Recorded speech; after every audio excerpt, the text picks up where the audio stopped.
السلام عليكم ورحمة الله. أشهد أن لا إله إلا الله وحده لا شريك له وأشهد أن محمدا عبده ورسوله. أما بعد فأعوذ بالله من الشيطان الرجيم.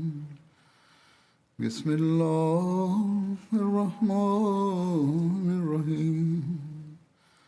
الحمد لله رب العالمين الرحمن الرحيم مالك يوم الدين. إياك نعبد وإياك نستعين. اهدنا الصراط المستقيم صراط الذين أنعمت عليهم غير المغضوب عليهم ولا الضالين.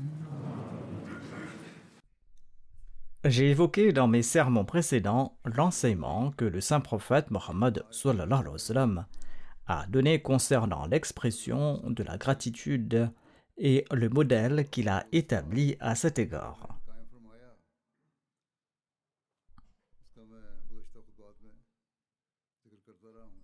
Aujourd'hui, j'évoquerai comment son fidèle serviteur en cette époque a compris cette norme élevée et comment il a présenté à diverses occasions et avec différentes références. De même, quels étaient ses propres actes? Comment il conseillait les enfants à la maison à cet égard?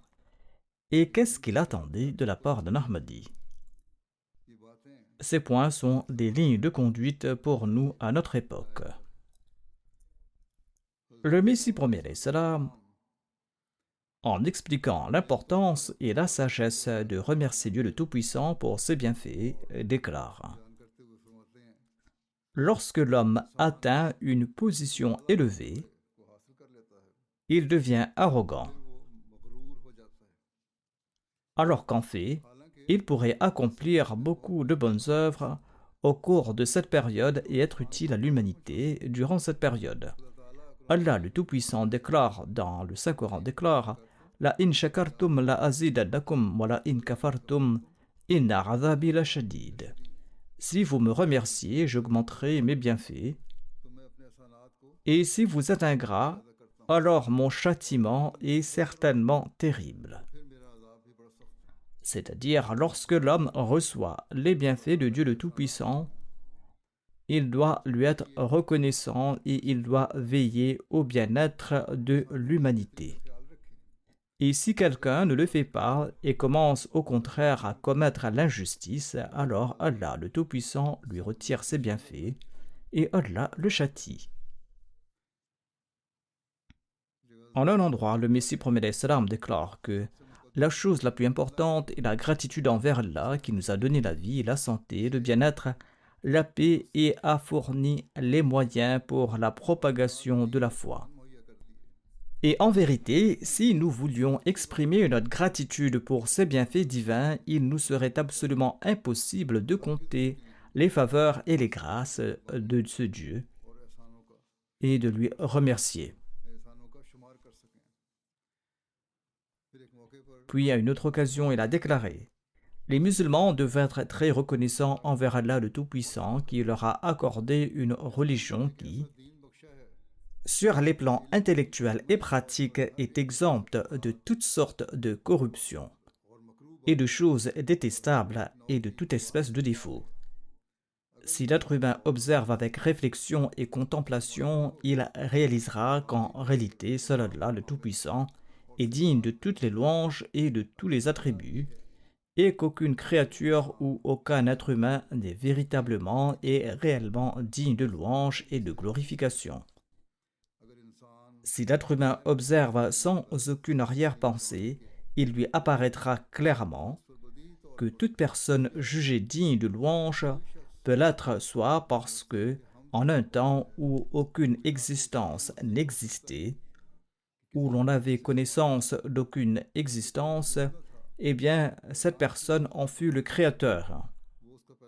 Il fut son créateur soit parce qu'en un temps où aucune existence n'existait, où l'on ignorait quels moyens sont nécessaires pour l'existence, la préservation de l'existence, le maintien de la santé et le soutien à la vie, il a pourvu à tous ces moyens, soit parce qu'en un temps où de nombreuses calamités pouvaient le frapper, il a fait preuve de miséricorde et l'a protégé, soit encore parce qu'il ne gâche pas l'effort de celui qui travaille et qu'il s'acquitte pleinement des droits du travailleur.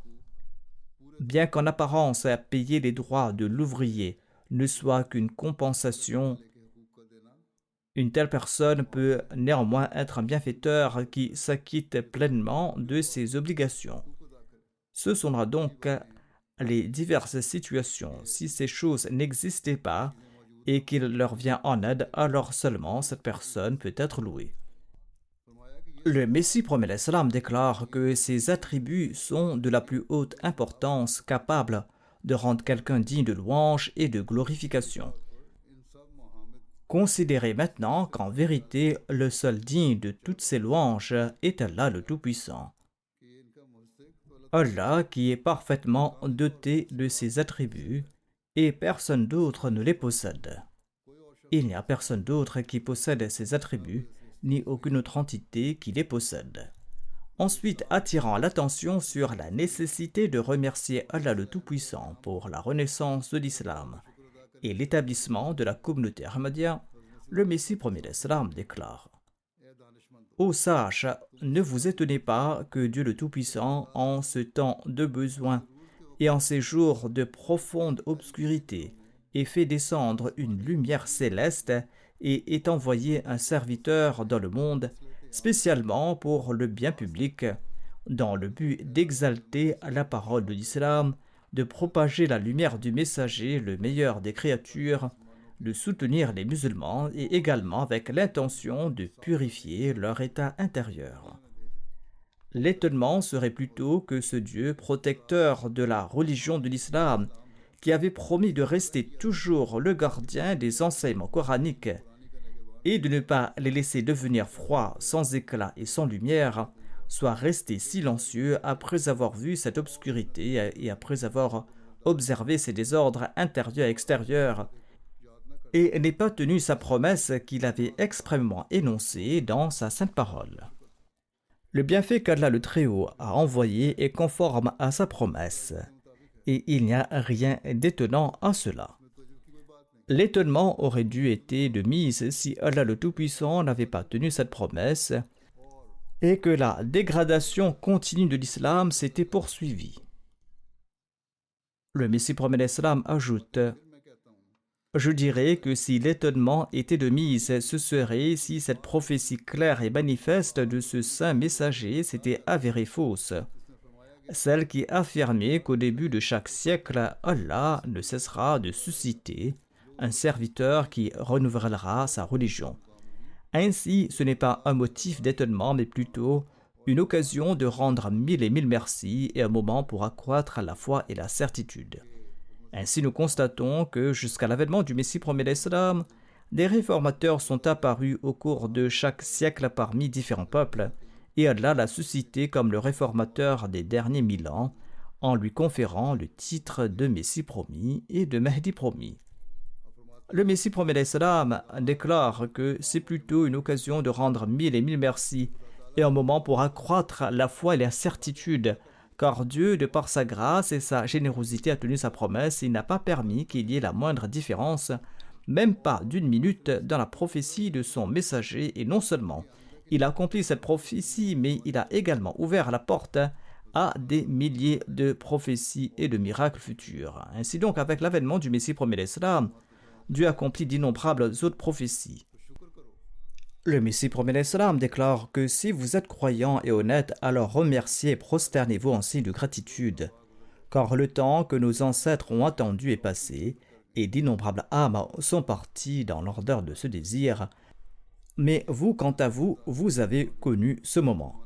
Les musulmans, les ulémas et les aînés ont attendu en vain l'avènement du Messie premier l'Islam, mais ne l'ont pas connu. Vous, vous êtes chanceux d'avoir connu cette période. Prouvez votre gratitude envers Dieu. Maintenant, le fait de l'apprécier ou non et d'en tirer profit ou non est entre vos mains. Je le répéterai sans cesse et je ne peux m'empêcher de déclarer que je suis celui qui a été envoyé au moment opportun pour la réforme de l'humanité. Allah a accompli la prophétie par mon entremise afin que la religion soit établie de manière renouvelée dans les cœurs. Si seulement ses adversaires et les musulmans qui rejettent le Messie premier l'Islam puissent comprendre cela, et en étant reconnaissants envers Allah, qu'ils puissent accepter l'envoyé d'Allah le Tout-Puissant, et qu'ils s'intègrent dans le lien de l'unité afin qu'ils puissent échapper aux difficultés que traversent actuellement les musulmans. S'adressant à un chercheur de vérité, le Messie premier l'Islam a déclaré « Rendez grâce à Dieu d'être intervenu au bon moment et d'avoir accordé son soutien et d'avoir établi cette communauté. C'est pourquoi il convient que vous ne laissez pas partir à la ruine cette faveur qui vous a été accordée et que vous la considériez avec respect et que vous appréciez l'aide et le soutien qui vous a été offert. Souvenez-vous qu'à coup sûr, sans l'aide et le soutien de Dieu, personne ne peut s'exprimer avec justesse et pleine force sur une question. Sans cela, on ne trouve pas d'argument. C'est par l'aide d'Allah le Tout-Puissant que l'on obtient les arguments. Et sans l'aide d'Allah, on ne reçoit pas le style d'expression et c'est aussi une grâce spéciale de Dieu le Tout-Puissant que, par ce style d'expression, ceux qui possèdent la force de la bonté reconnaissent cette personne qui s'exprime en ayant reçu la puissance et la force de Dieu et en étant rempli du Saint-Esprit. C'est une grâce d'Allah que les gens reconnaissent celui qu'Allah a envoyé. C'est donc une très grande faveur de la part de Dieu envers vous qu'il vous a accordé cette force et la faculté du discernement. Il dit aux chercheurs de vérité que si tu cherches la vérité, remercie Allah de t'avoir donné cette intelligence parce que beaucoup de gens se considèrent comme de grands érudits mais n'ont pas d'intelligence, ils persistent dans l'opposition, mais toi, remercie Dieu de t'avoir donné l'intelligence, ce sont là de grandes faveurs de Dieu. Et s'il n'avait pas fait cette faveur, alors tout comme d'autres personnes sont dans l'ignorance et profèrent des insultes, tu serais parmi elles. Donc ceux qui ont accepté sont fortunés. Ceux qui vous attirent, ce n'est que la grâce d'Allah. Ensuite, il a cité cet exemple. Il a dit, regardez Mia Abdul Haq.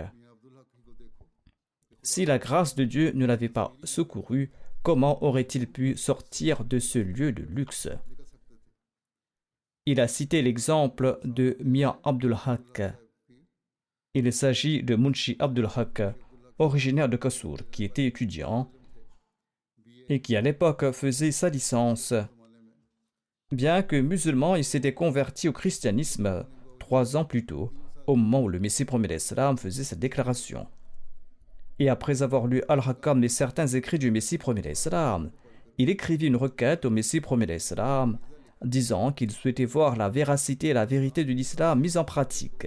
« Je n'ai rien vu dans l'islam, dit-il, je veux donc le voir mis en pratique. » Voilà ce qu'il a écrit au Messie premier l'Islam. Sur ce, le Messie premier l'Islam lui a écrit et lui a demandé de séjourner à Qadian pendant au moins 2 mois.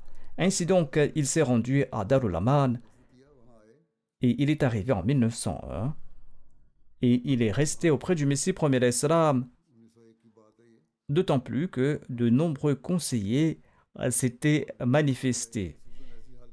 Il arriva dans un contexte où lorsqu'il avait eu l'intention de se rendre à Qadian, de nombreuses personnes lui avaient conseillé de ne pas partir à Qadian.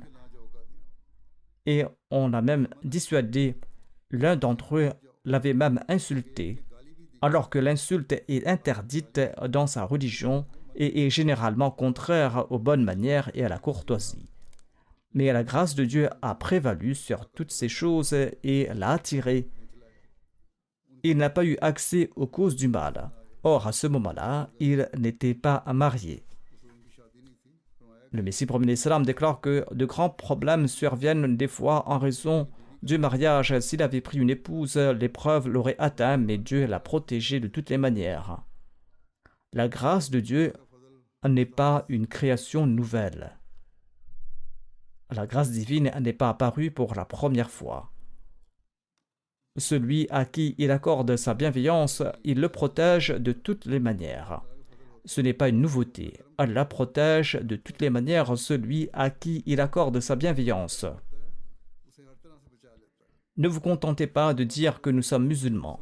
L'islam est une grande bénédiction, appréciez-la et remerciez Allah pour cela. Il contient une philosophie qui ne s'acquiert pas en se contentant de l'énoncer du bout des lèvres. Le simple fait de se dire musulman ne suffit pas, il faut aussi suivre les paroles, les actions et les enseignements.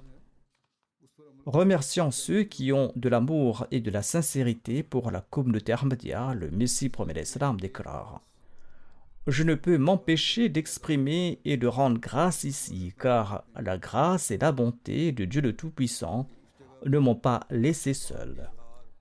Ceux qui ont noué un lien de fraternité avec moi et sont entrés dans ce mouvement que Dieu a établi de sa propre main sont teintés d'une manière singulière des couleurs de l'amour et de la sincérité.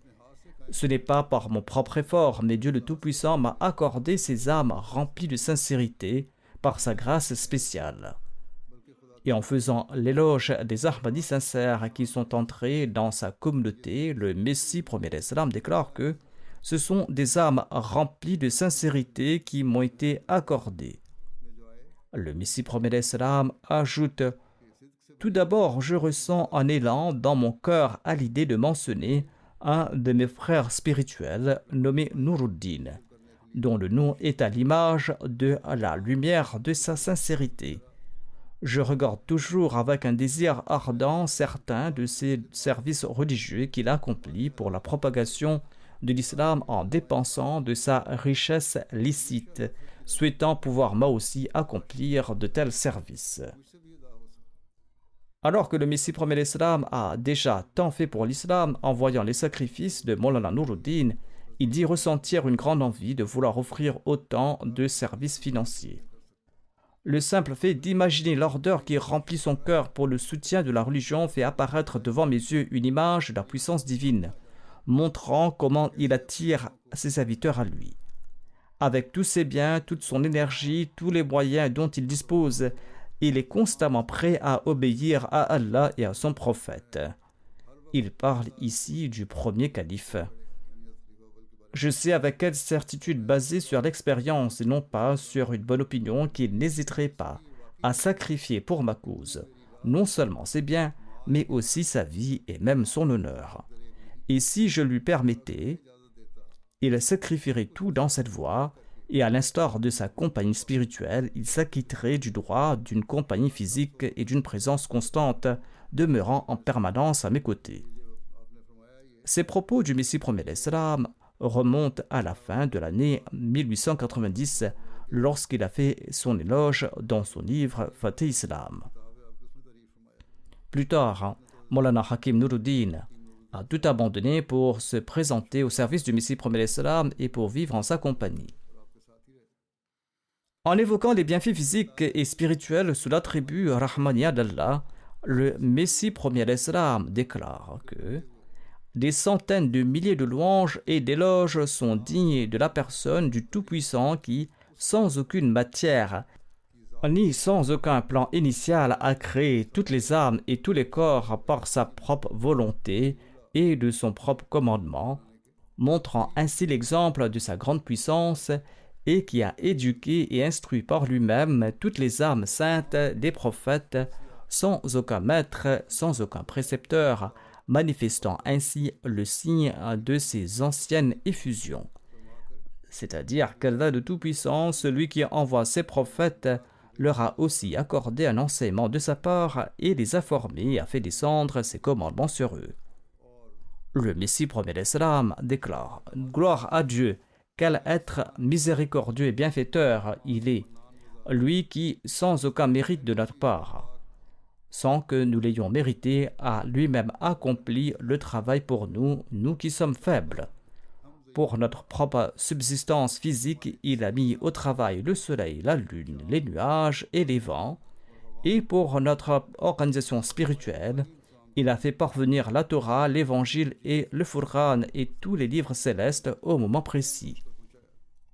Le Messie promet l'Islam prie en ces termes: Ô mon Dieu, nous te remercions infiniment de nous avoir donné toi-même le chemin de ta reconnaissance et de nous avoir présenté les erreurs et les égarements de la pensée et de la raison en révélant tes livres sacrés. Que la prière et la paix soient sur notre maître Mohammed Mustafa, le maître des messagers, ainsi que sur sa famille et ses compagnons, par qui Dieu a guidé l'humanité égarée et qui l'a mené sur le droit chemin.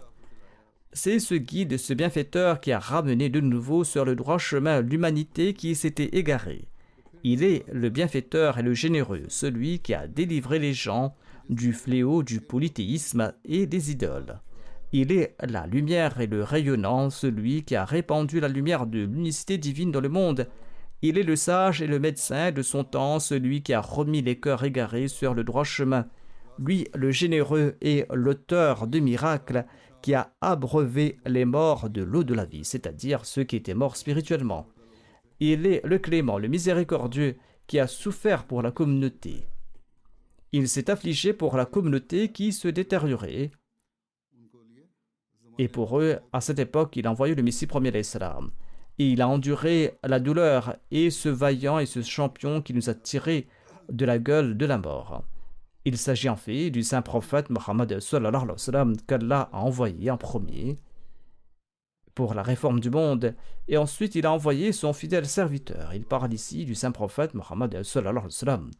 Et il déclare donc: le champion qui nous a tirés des mâchoires de la mort, cet homme doux et désintéressé qui a incliné la tête dans l'adoration, c'est-à-dire le saint prophète Mohammed paix soit sur lui, et qui a rabaissé son être jusqu'à la poussière. C'était un monothéiste parfait, un océan de la gnose qui n'aimait que la majesté de Dieu et qui rejeta de sa vue tout autre que lui. C'était un miracle de la puissance du tout miséricordieux, bien qu'étant omni, a dominé tous les autres dans les sciences de la vérité et a confondu chaque nation dans ses erreurs et ses fautes.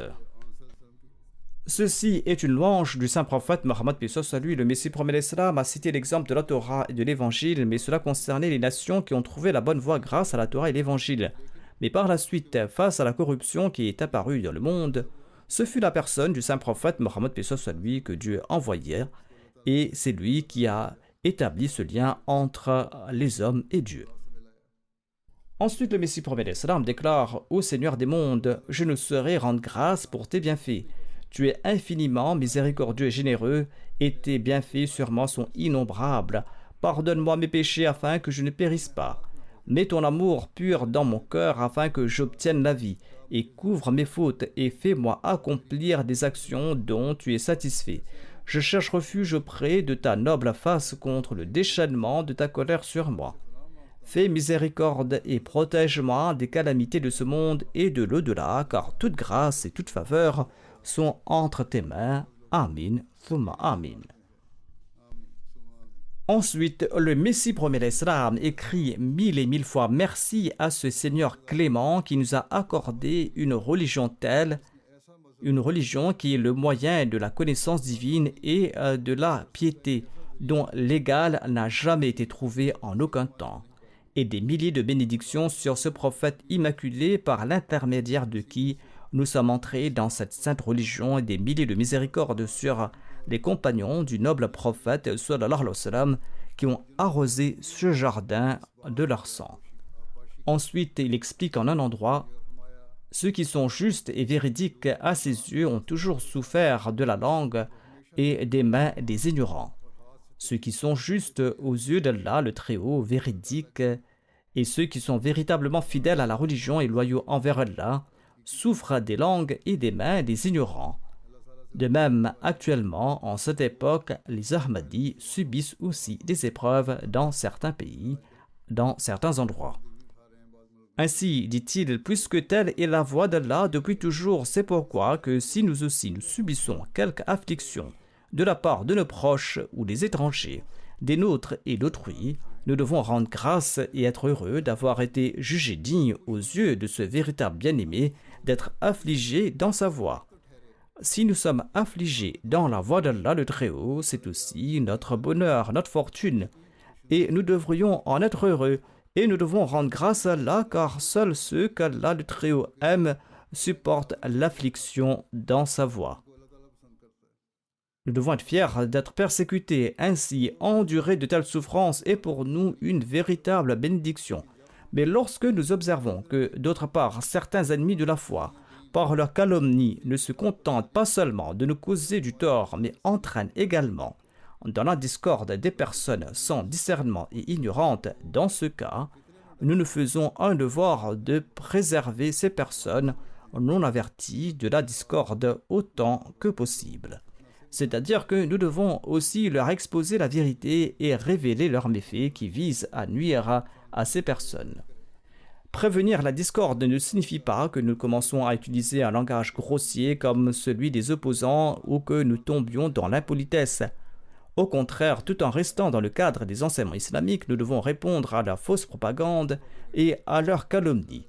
Ceci doit également être rappelé à chacun de nos prédicateurs. Il arrive que face aux objections de ceux qui nous critiquent, nous disions nous-mêmes des choses qui leur donnent l'occasion de dire que « est-ce là votre bienséance ?» Nos principes moraux devraient pourtant être très élevés. Oui, il faut absolument exposer la vérité, mais tout en restant dans les limites de la décence, sans employer le même langage vulgaire que ces personnes. Le Messie premier salam déclare « Cet humble serviteur ne peut rendre grâce pour les bienfaits de Dieu le Très-Haut en ce temps d'accusation de mécréance où de toutes parts les voix des ulémas de cette époque s'élèvent pour dire que « Lasta mu'mina, tu n'es pas un croyant ». Allah, quant à lui, me fait annoncer que « Qul inni umirtu wa ana awwal mu'minin » En vérité, je t'ai commandé, j'ai été mandaté et je suis le premier des croyants. D'un côté, les mollahs disent « Éradiquer cet individu par tous les moyens ». D'autre part, je reçois cette révélation. Ils attendent la descente de calamité sur toi, mais le mauvais sort tombera sur eux. Et au final, c'est ce résultat qui doit advenir si Dieu le veut. Et d'un côté, il s'efforce d'humilier et de déshonorer sévèrement cette personne, et d'autre part, Allah promet, certes, je vais déshonorer celui qui a l'intention de te déshonorer. Dieu va te récompenser, Dieu va t'accorder sa majesté. Ceux qui veulent ta disgrâce, je vais les humilier, Allah est ta récompense, et Allah va t'accorder sa majesté. Et d'un côté, les mollahs écrivent des fatwas après fatwas disant que par l'adhésion et le fait de suivre cette personne, c'est-à-dire le Messie premier l'Islam, eh bien l'on devient mécréant.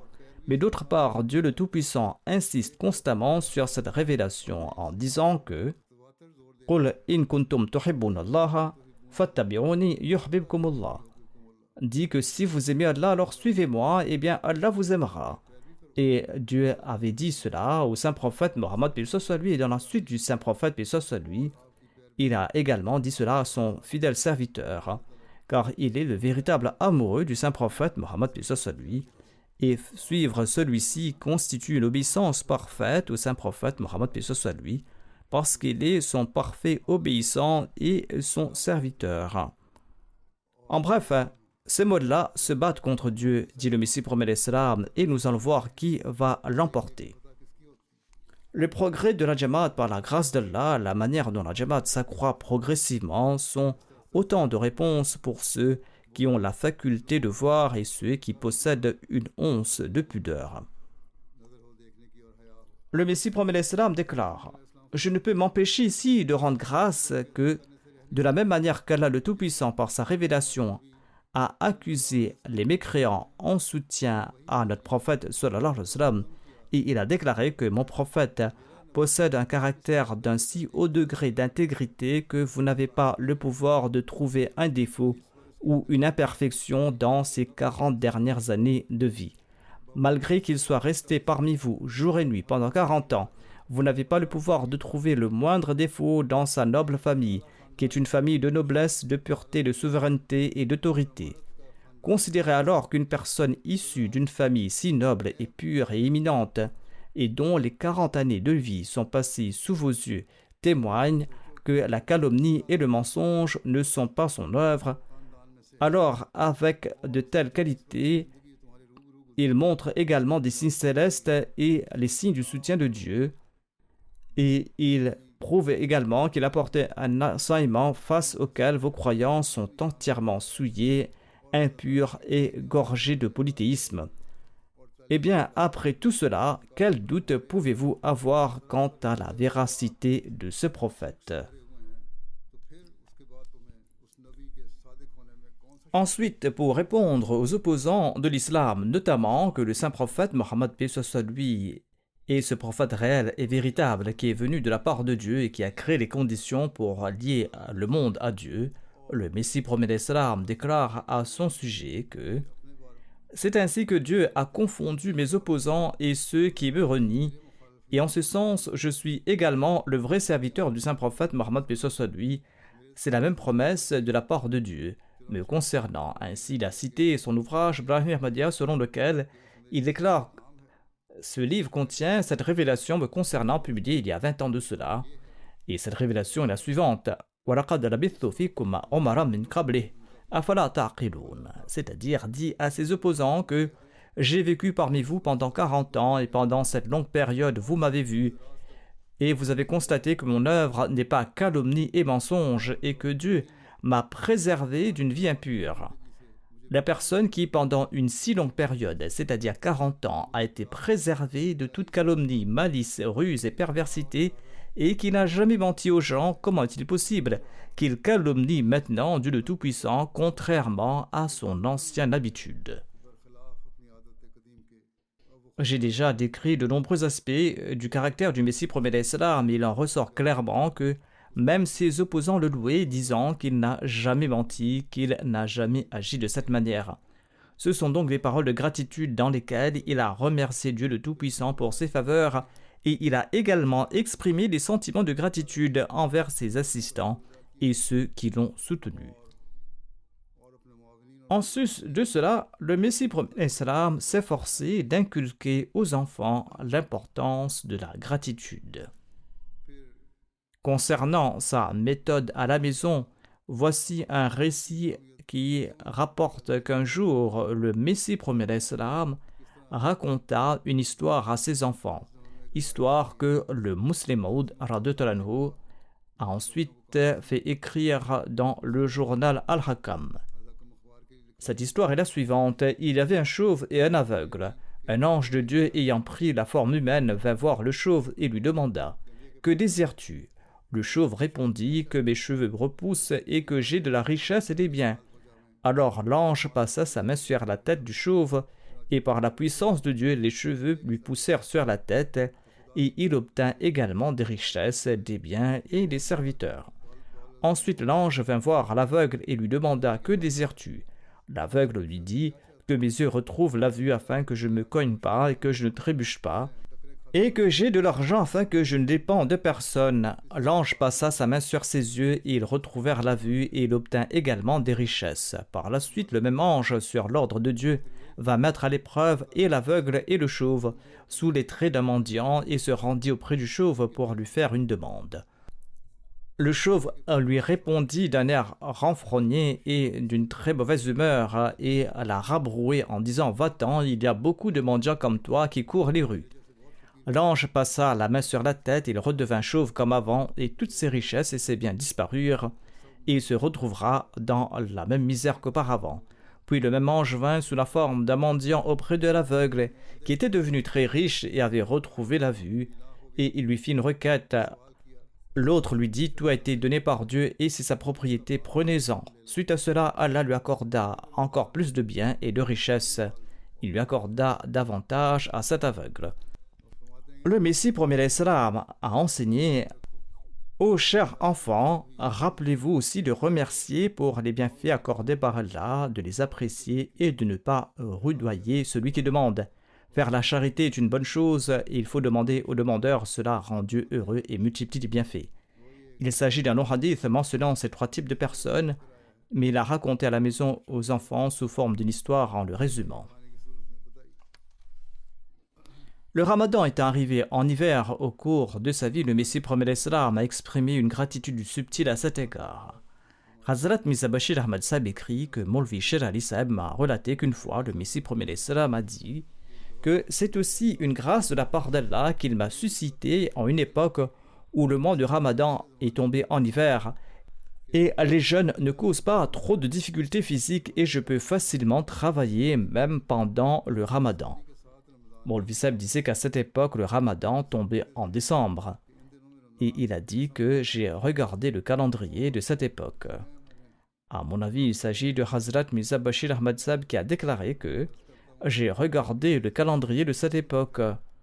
Le Messie promet l'Islam avait fait sa revendication de messianité en 1891. Et en 1891, le mois de Ramadan a débuté le 11 avril. C'était comme si le mois de Ramadan commençait à entrer en hiver. Ainsi, en 1892, le mois de Ramadan a débuté le 31 mars. Et en 1893, le Ramadan a débuté le 20 mars. Et après cela, le mois de Ramadan vint chaque année de plus en plus tôt au cours des jours d'hiver. Et lorsque le Messie promet l'Islam a rendu l'âme en 1908, cette année-là, le mois du Ramadan avait débuté le 1er octobre. De cette manière, c'était comme si toute la période de la mission du Messie promet l'Islam s'était déroulée dans un état tel que les jeûnes du Ramadan continuaient à tomber pendant la saison hivernale. Et ce fut une grâce d'Allah le Tout-Puissant qui se manifesta sous sa volonté divine générale. Et le Messie promet l'Islam, grâce à sa nature perspicace, a considéré cela comme une faveur de Dieu et il a engendré en lui des sentiments de gratitude. Le Messie promet l'Islam exprimait sa gratitude pour le fait que l'humanité bénéficiait du travail d'autrui. Ainsi, en évoquant les bonnes actions liées au genre humain, le Muslim Maud dans le cadre des traitements médicaux, déclare à propos de Hazrat Hakim Maulana Nuruddin Saheb que les traitements médicaux est une chose qui apporte de grands bienfaits. En effet, le Messie promet l'Islam tenait cela en haute estime. Une fois, lorsqu'on a évoqué Hazrat Maulvi Saheb à la maison, eh bien le Messie promet l'Islam a prononcé son nom et a continué à dire pendant longtemps Alhamdulillah, Alhamdulillah. Ensuite, il a déclaré Maulvi Saheb, c'est-à-dire Hazrat Hakim Maulvi Nuruddin, est également une des bénédictions d'Allah le Tout-Puissant. Grâce à lui, de nombreux pauvres reçoivent des soins. Le traitement était destiné aux autres, mais le Messie promet l'Islam était reconnaissant qu'on est en train de servir l'humanité et il exprimait sa gratitude pour le fait que des êtres humains en tiraient profit. Telle était donc sa compassion pour l'humanité qu'il remerciait Dieu également pour celui qui soulageait leurs souffrances. Il rendait grâce à Dieu pour avoir pourvu au soulagement des peines des gens. Inch'Allah, j'expliquerai d'autres points à ce propos à l'avenir. Pour l'instant, je souhaite mentionner quelques défunts et après la prière de Jumu'ah, je dirigerai également leur prière funéraire en l'absence de leurs dépouilles. Le premier d'entre eux est Hafiz Shahbaz Ahmad Saheb, missionnaire de la Jamaat Ahmadiyya qui a servi en Côte d'Ivoire. Il est décédé le 18 juillet dernier à l'âge de 31 ans des suites d'un arrêt cardiaque. Inna lillahi wa inna ilayhi raji'un. Par la grâce d'Allah, il était moussi. Il laisse derrière lui une épouse et une fille. En 2008, il avait mémorisé le Saint-Coran et après avoir obtenu son diplôme de la Jamia en 2019, il avait obtenu un diplôme d'1 an en langue française de l'université Naml. Ensuite, une maîtrise en langue française. Sa nomination a ensuite eu lieu en Côte d'Ivoire. Le défunt était très sociable, hospitalier, de nature joviale. Il était un fidèle du califat et un sincère serviteur de la communauté, s'acquittant avec excellence de ses responsabilités de waqf. Depuis quelque temps, il enseignait en ligne la récitation du Saint-Coran avec les règles en ourdou et en langue persane. On rapporte qu'un des traits les plus marquants du défunt était sa dignité et sa patience. Il n'est jamais devenu un fardeau pour personne Il était très passionné par la prédication. Parfois, il organisait des séances de prédication chez lui. Il entretenait d'excellentes relations avec les notables et l'administration de la ville. Il cherchait constamment divers moyens pour former les membres de sa Jamaat et il n'a jamais permis qu'une distance se crée entre lui et les Africains. Avec beaucoup de dévouement et de travail acharné, il a fait réaliser des constructions communautaires et de bonnes œuvres. Dans sa région, il a également fait construire des mosquées dans un style très simple. Sabika Sahiba, son épouse, déclare qu'il était un bon prédicateur, il était pieux, il était responsable, un époux et un père vertueux. Il disait toujours que priez pour moi afin qu'Allah me donne la capacité d'accomplir une grande œuvre pour la Jamaat. Je veux faire quelque chose pour la communauté. Il était animé d'une grande ardeur et il accordait une grande valeur au bien de la Jamaat et il était pétri de patience. Il ne laissait jamais transparaître sur son visage la moindre inquiétude ou tristesse. Il n'y avait aucune trace de colère sur son visage. Il souriait et riait en permanence. Il parlait doucement et faisait comprendre son point de vue avec affection. Norman Kadir Saheb, un missionnaire, déclare que Hafiz Saheb était une personnalité dotée d'une grande compréhension des situations. Chaque fois qu'on le consultait sur des questions de la communauté, il prodiguait des conseils d'une telle intelligence que le problème disparaissait, alors que ce problème paraissait difficile et il arrivait à résoudre ces problèmes avec aisance. Dès sa jeunesse, Dieu lui avait donné ses capacités. Ihtishamul Haq, missionnaire, écrit que le défunt entretenait des liens très étroits non seulement avec les Morabbi et les Muallim locaux, mais aussi avec ses voisins et membres de sa communauté, ce que de nombreuses personnes ont d'ailleurs mentionné lors de leur rencontre. Il venait en aide aux autres discrètement dans les moments difficiles. Rafi Tabassum Saheb déclare que le défunt considérait chaque tâche de la communauté comme sa propre responsabilité. Et si un travail lui était confié, il l'accomplissait non seulement comme un devoir, mais aussi comme un acte d'adoration. La ponctualité, la planification, la responsabilité, la sincérité étaient des aspects marquants de sa personnalité. Une autre particularité du défunt était qu'il cherchait toujours de nouvelles méthodes pour l'éducation et la formation des membres de la communauté.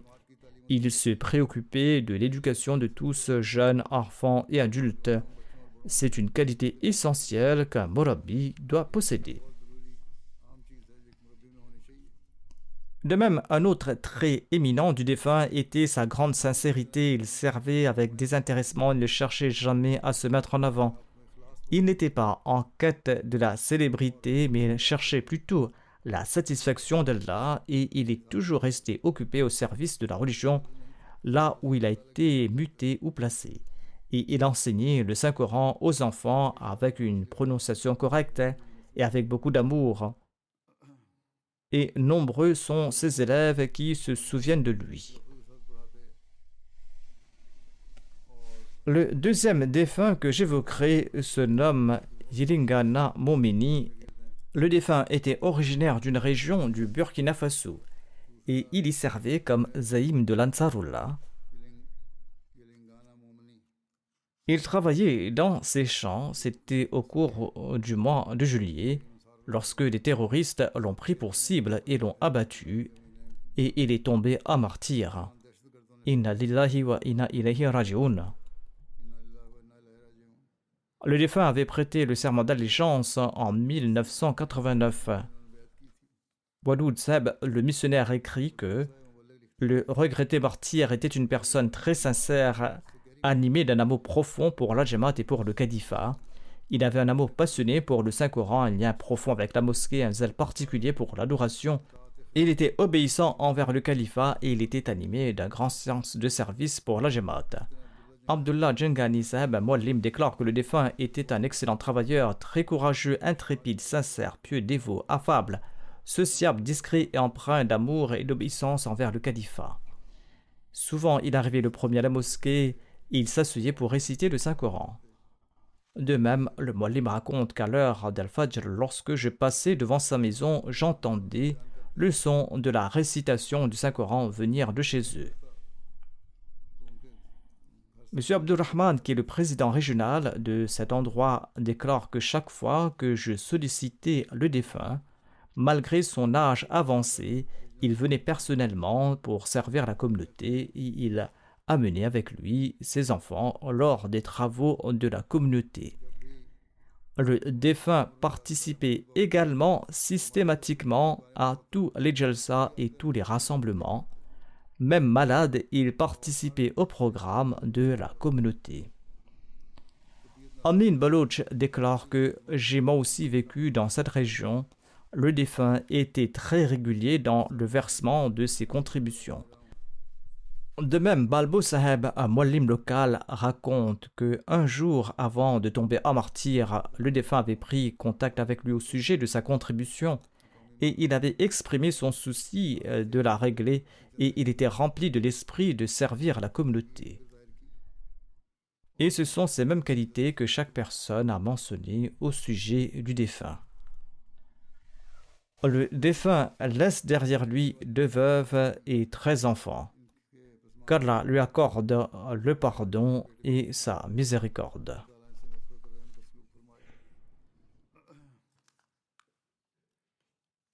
Le 3e défunt est l'honorable Yahya Soumaré, originaire du Mahdi.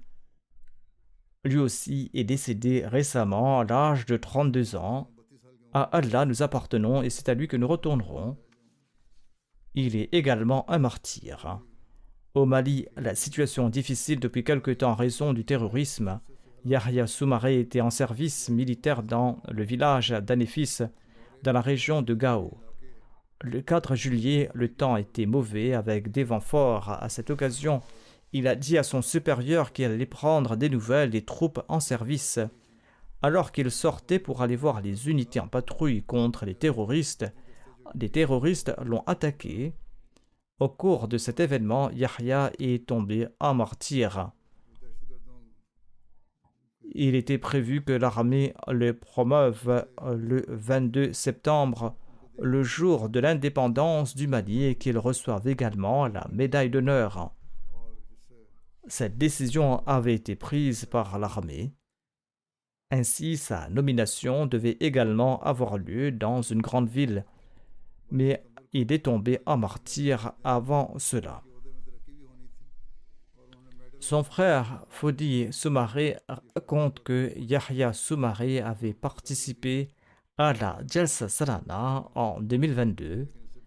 Lors de la Jalsa Salana, dès qu'il a vu la photo du Messie premier d'Islam, une émotion particulière a envahi son cœur et il a ressenti une étrange paix et une grande sérénité. Pendant la Jalsa, l'écoute des discours et l'étude de la littérature de la communauté, notamment la traduction de l'ouvrage La philosophie des enseignements de l'islam en langue locale, ont renforcé davantage sa foi.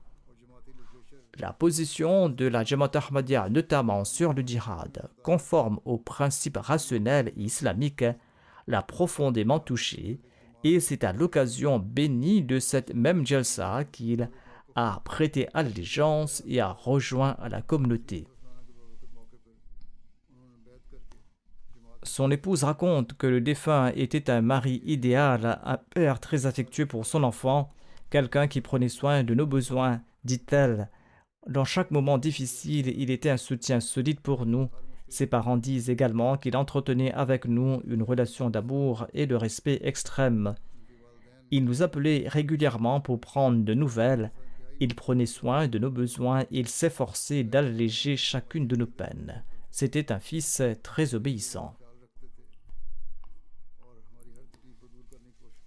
Le missionnaire responsable du Mali écrit que le défunt était un jeune homme joyeux, doté d'une personnalité enjouée et agréable.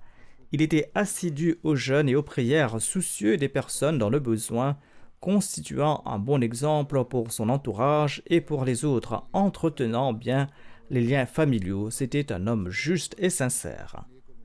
Bien que nouveau membre, le défunt entretenait avec la communauté Ahmadiyya et le Messie premier d'Islam et les califes une dévotion extrême, un attachement profond et une vénération et un amour véritable.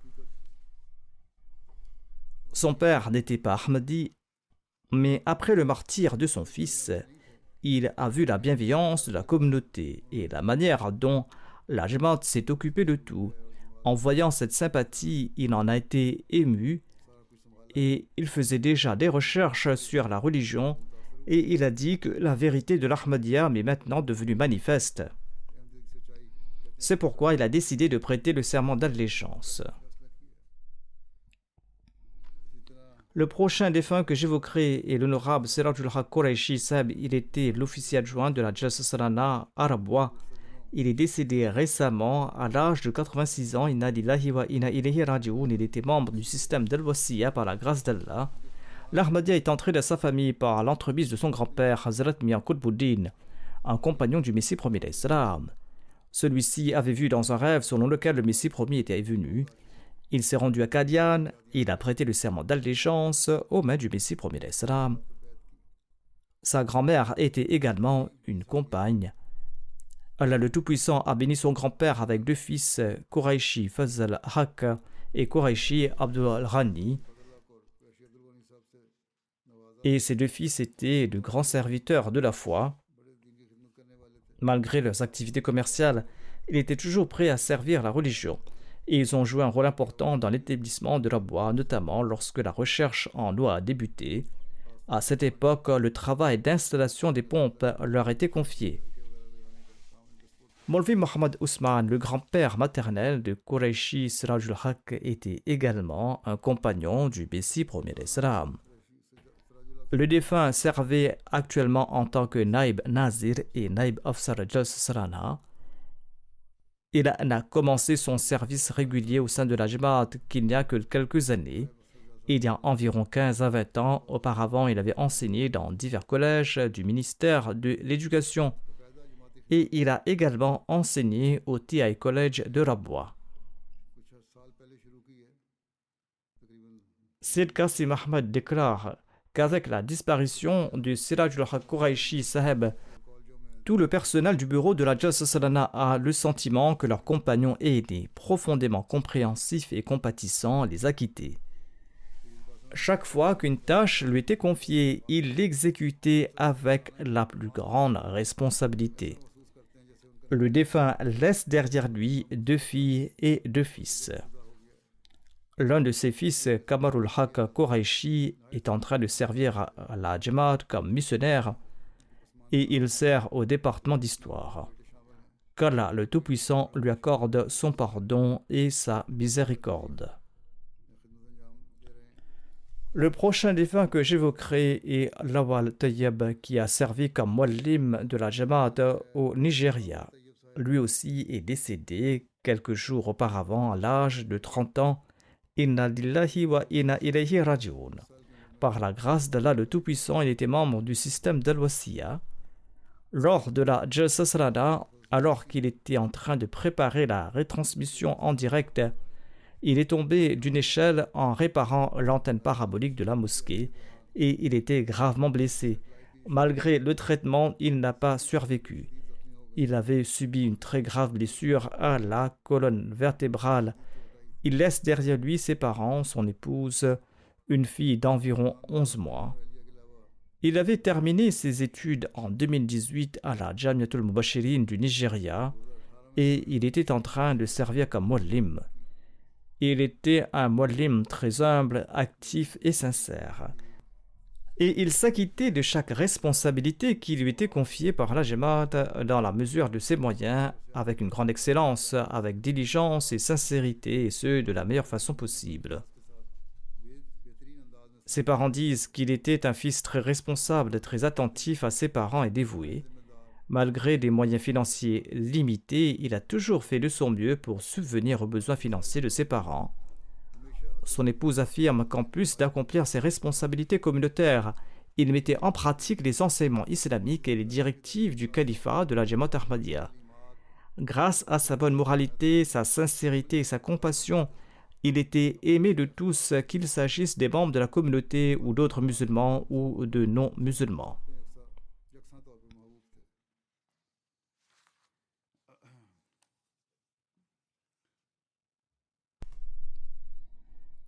Munawar Sahib sert comme muallim. Il rapporte également que le défunt possédait une excellente moralité, qu'il avait beaucoup de patience et de courage et qu'il encourageait les autres. et que dès ses années d'étudiant, il avait une grande passion pour le service de la communauté.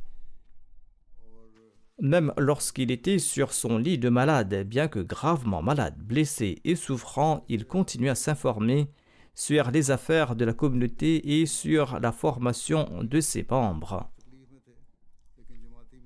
Qu'Allah le Tout-Puissant accorde son pardon et sa miséricorde aux défunts.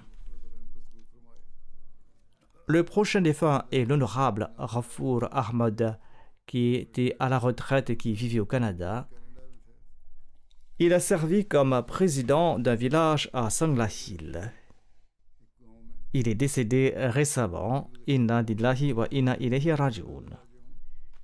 Il était assidu dans ses 5 prières quotidiennes et il accomplissait après le tahajjud, il craignait Dieu, il était sociable, dévoué au califat, toujours obéissant au système de la Jamaat et au califat. Il se souciait également du besoin d'autrui. Il apportait une aide financière discrète à certains, il participait activement aux cotisations communautaires et à d'autres initiatives financières.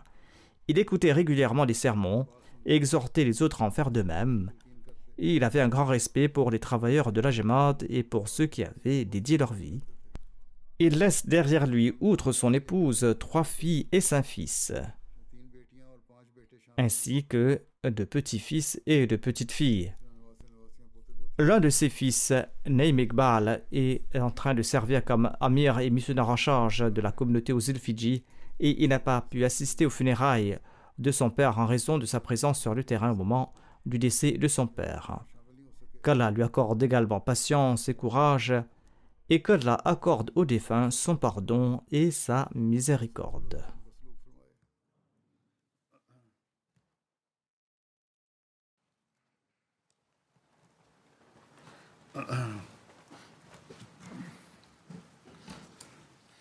Alhamdulillah, alhamdulillah, nahmaduhu wa nasta'inuhu wa nastaghfiruhu wa nu'minu bihi wa natawakkalu alayhi wa na'udhu billahi min shururi anfusina wa min sayyiati a'malina. Man yahdihillahu fala mudilla lahu ومن يضلله فلا هادي له ونشهد أن لا إله إلا الله ونشهد أن محمدا عبده ورسوله عباد الله رحمكم الله إن الله يأمر بالعدل والإحسان وإيتاء ذي القربى وينهى عن الفحشاء والمنكر والبغي يعظكم لعلكم تذكرون اذكروا الله يذكركم وادعوه يستجب لكم ولذكر الله أكبر